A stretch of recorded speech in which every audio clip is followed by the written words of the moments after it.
Anda kembali bersama kami dalam program Hot Ekonomi. Sebelum melanjutkan perbincangan, rekan Tasya Lutmila akan terlebih dahulu menyampaikan sejumlah data. Tasya, silakan. Baik, terima kasih Popi. Pemirsa, lonjakan PMI menjadi pijakan yang baik bagi industri manufaktur di tanah air untuk kembali pulih. Peningkatan level PMI manufaktur Indonesia juga disokong oleh implementasi adaptasi kebiasaan baru yang secara bertahap meningkatkan kegiatan operasional sektor industri. Dibandingkan negara-negara ASEAN lainnya, PMI manufaktur Indonesia pada Agustus lebih unggul dari indeks manufaktur Malaysia, Thailand, dan Filipina. Mari kita lihat data selengkapnya.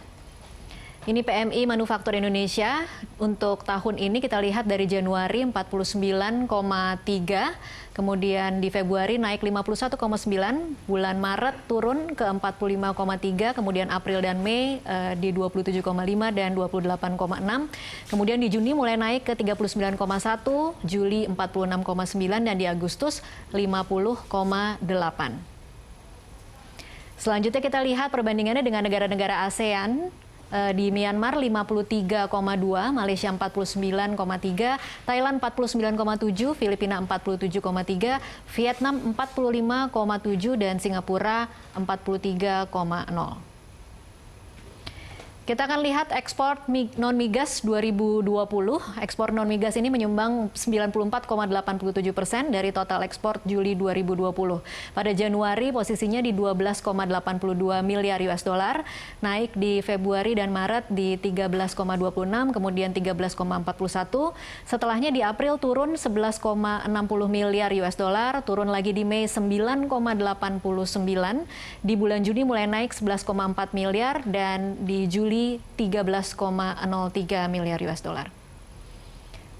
Nilai total ekspor non-migas Januari hingga Juli 2019 88,97 miliar US dollar, sementara di periode yang sama tahun ini 85,44 miliar US dollar atau turun 3,96%. Peningkatan terbesar ekspor non-migas paling tinggi di logam mulia, perhiasan permata 452,7 juta US dollar, kemudian lemak dan minyak hewan nabati 247,9, kendaraan dan bagiannya 144 juta, kemudian besi dan baja 134,3 juta US dollar, mesin dan perlengkapan elektrik 96,0 juta US dollar.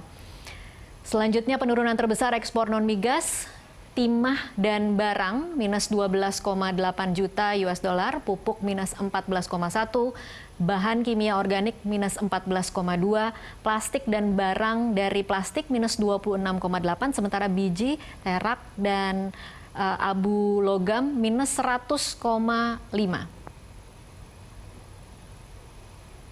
Pertumbuhan ekonomi Indonesia kuartal pertama tahun ini 2,97%, kuartal kedua minus 5,32%, proyeksi kuartal ketiga tahun ini minus 2% sampai 0%, kemudian di 2020 di kisaran minus 1,1% hingga 0,2%.